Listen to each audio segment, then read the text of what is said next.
What's good, y'all? It's Timmy Two Dope, and today I'm joined with a very, very special guest, Saginaw's own Blue Moon. Blue, how you doing? I'm good. How are you, bro? Good, good. Thank you for stopping by and joining us today on the channel. Most deaf.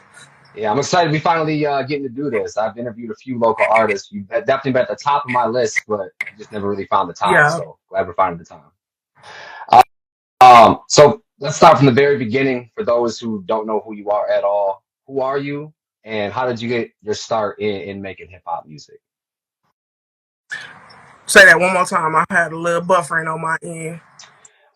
For those of people that don't know, let's start from the very beginning. But Who are you, and how did you get your start in making hip hop music? so my name is Blue Moon for one.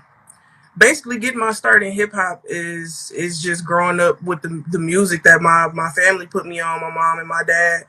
I started kind of early, writing poetry and stuff in like sixth grade.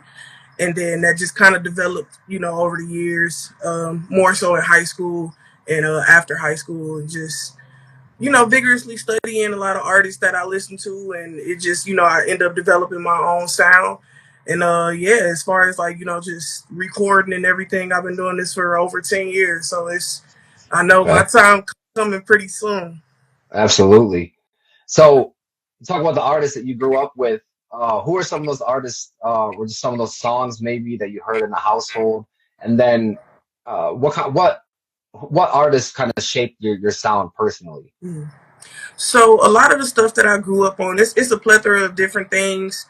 Where the main three is probably just gospel, R&B, hip hop, and that's just the main. But Did it's you grow been up in so many church? sounds.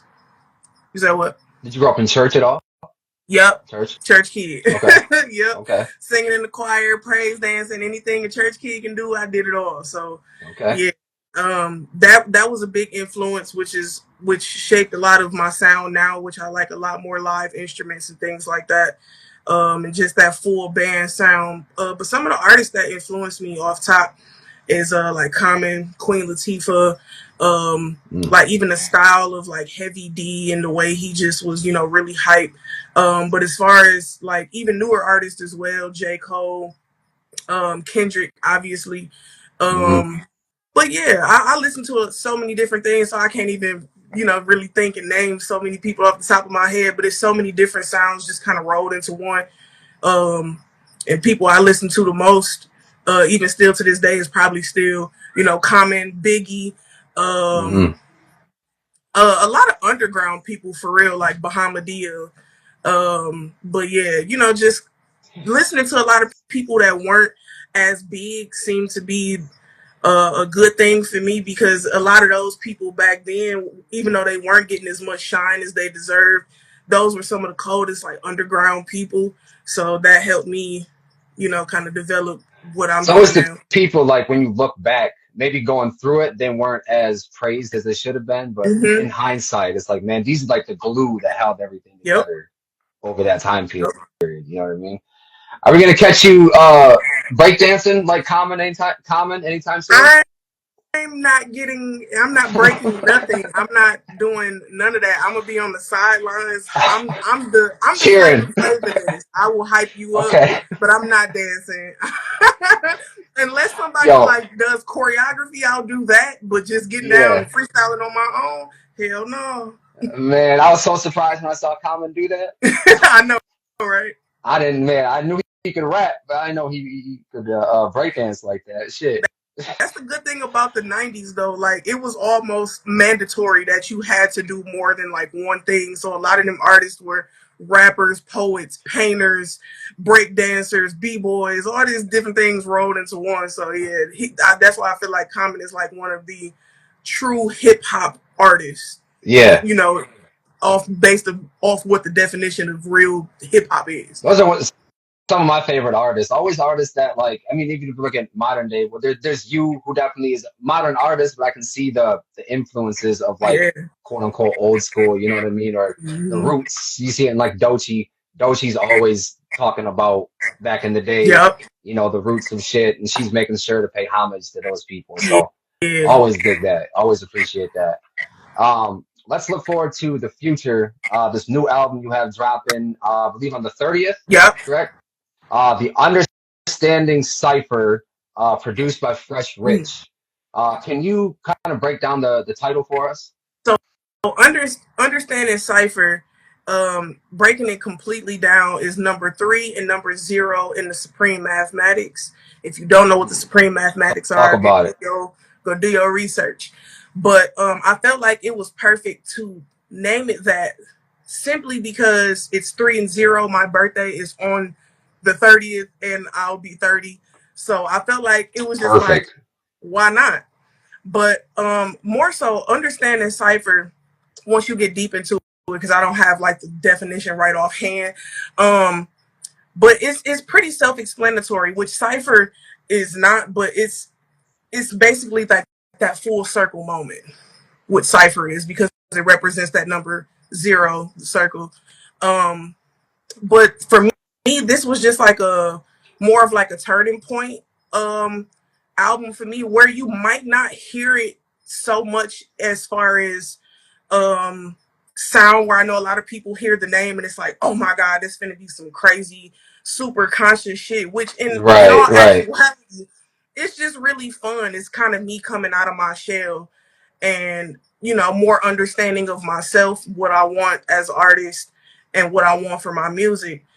And that full circle moment is just finally, not saying finally, but like really being happy with the project that I have coming out. So I feel like it's just a big, full circle celebration moment.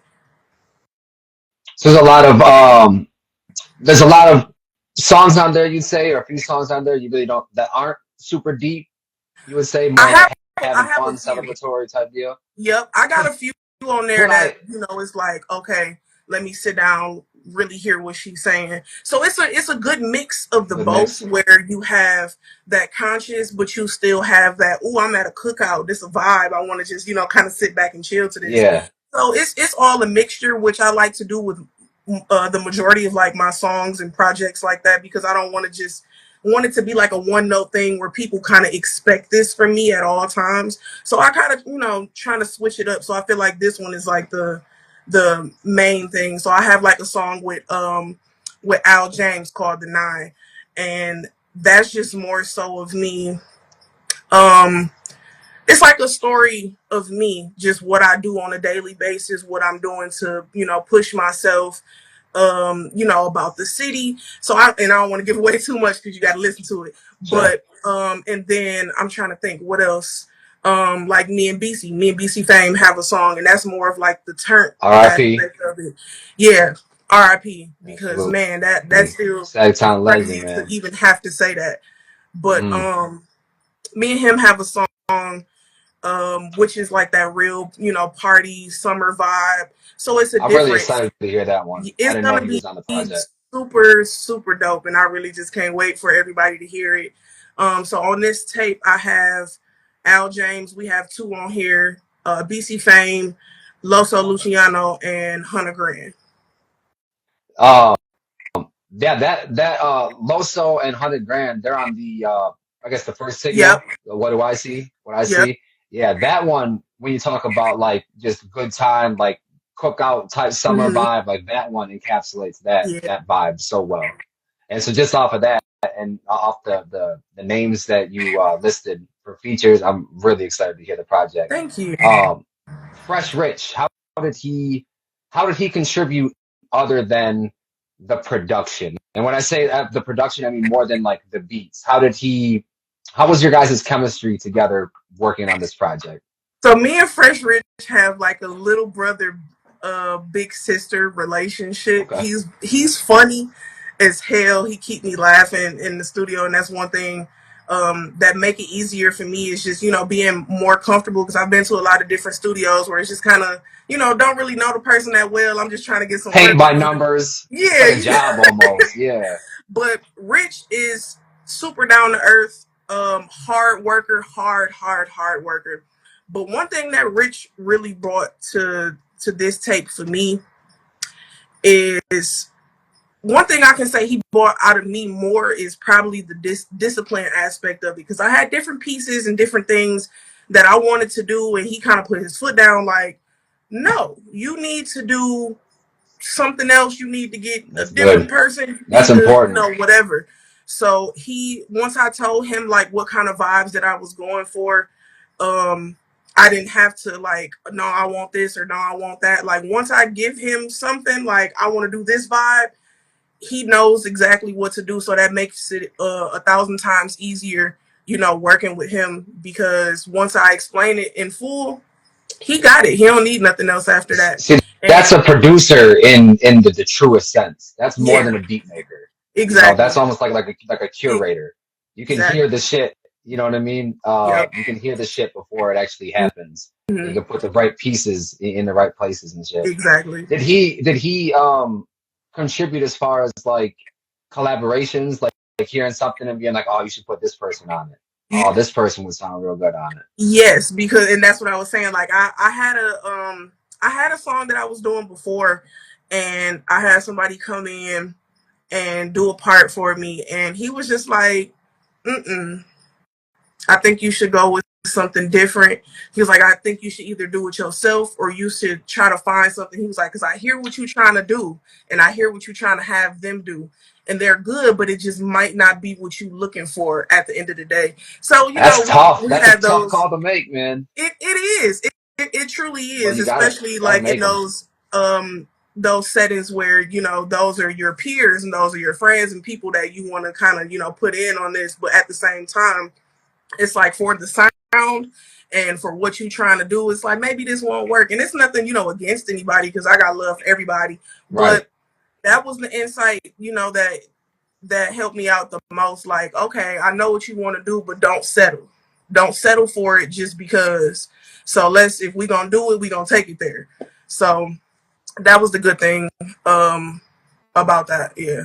That's huge because I feel like you see so many artists, whether um you know it or not, they seem like they surround themselves with a lot of yes men, and that shows through in the music.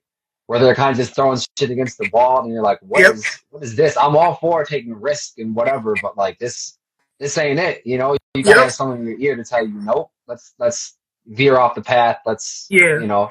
take a different route. Truly, and That's I respect that yeah, from Rich, because there's not a lot of people that will actually like tell you about yourself. I would want that, because I reciprocate that, so I would want somebody to do that for me.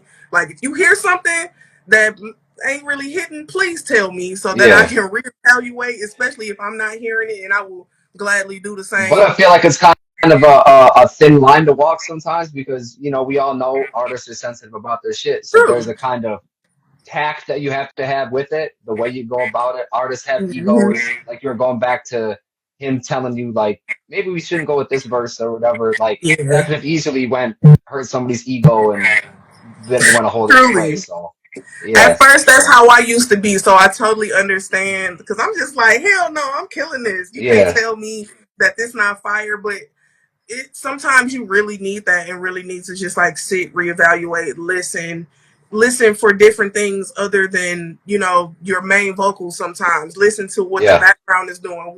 What can you make it a full production? I think that's one thing that um, I'm happy about this with the most, is that it's a lot of just full production, and he and Rich really got down packed of what I wanted. But yeah, sometimes it's really hard to give constructive criticism, because I'm also sensitive about my music. So at times it'd be like, yeah, okay, I know what I'm doing, but at the end of the day, in the back of my mind, I'm like, okay, yeah, they was right. I need to Was there a reevaluate. moment? Was there a moment on the album where he kind of put his foot down and said we should do something this way, and you felt in your gut like, nah, we're doing this? So he, when he put his foot down, which he did a couple of times, I listened. It wasn't one of those things where it's like, nah, I'm gonna just keep it. I did one time, and he cussed me out. Okay. He cussed me out, and then once I listened to it, like it's one of those situations where you do stuff in the studio and you don't really hear it yet until you go listen to it in the Yeah. car.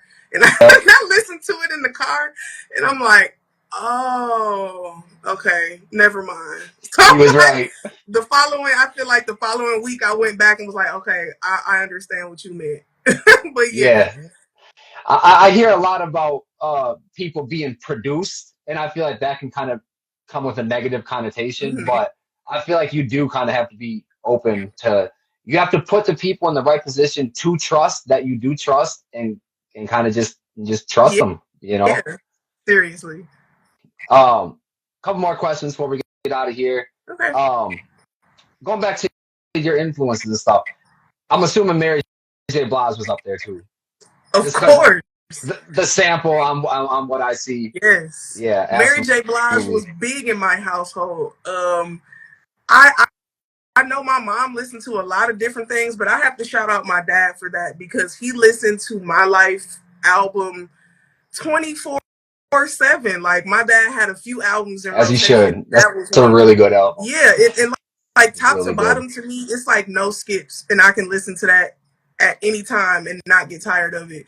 But yeah, Mary J. Blige is to me is gonna always be um one of the best R&B artists, especially during that 90s era where she was just 100%. dominating. Um, Yeah. Share My World album. I mean, like, come on, like Mary And, had and then she she was is taking still doing it. over what TRL and all those, with Carson I don't even, Daly. yeah, I can't even think of the song. Be without you, baby. Oh That yeah, one. So she even spilled over to the 2000s and shit. Like, yeah. my point of bringing her up was, do you plan on doing more singing at all? Because I know I you said you were raised in the church. I've heard you sing on a few songs before. am. Very nice voice. I feel Thank like you. personally, I would like to hear more. Is that something you plan on doing? I do. So currently, I'm producing some of my own stuff as well outside of this tape that I'm getting ready to drop. So a lot of it is new for me, but because I haven't sang in a long time, like fully singing a song. I haven't sang in a while, but I'm working on a project that's fully produced by me, and so far it's all R&B. So Love it. Love it. That's an you'll hear exclusive, more. ladies and gentlemen. That's an exclusive. Blue Moon R&B album coming Yeah, soon. it's gonna be crazy. Uh, Last question, as far as understanding Cypher, what's the one? If people could, gun to their head, could only pick one song to listen to off this new project, what's the one? It's gonna be super biased, but it's gonna be the song with me and BC, "Feeling on You," Okay, because okay. it's just a vibe. And as far, especially like for like a Saginaw vibe, that's really that. Let's turn up. We getting turned. We drinking. We whatever. It's really gonna be that. So I feel like that one is gonna be big, as well as the Nine with me and Al. I feel like those are my Yeah, songs, but the one with me and BC is that top. That's the number one for sure. fire. I'm excited to hear it. I'm excited to hear the whole project. Comes out the 30th, March 30th. Yes, sir. Understanding Cypher, Blue Moon, produced by Fresh Rich. Blue, I appreciate the time. Any other things you want to get off your chest? Anything else you want to plug before we get out of here? Um, just stay tuned. Stay tuned with me. I got so much more stuff coming. I know in this day and age, everybody want to see visual things, and I'm getting out of my shell for that. So it's gonna be a lot more videos. Just more of a presence on social media as well too, and just doing more reels and more content. So look forward to that during this time. And yeah, I hope y'all listen to the album and love it, and play that bitch out. Where can they find you on social media? Blue Moon Rare, BLUMOONRARE, and that's literally everything. Boom. You heard it first, ladies and gentlemen. Go run it up. Ladies and gentlemen, Blue Moon.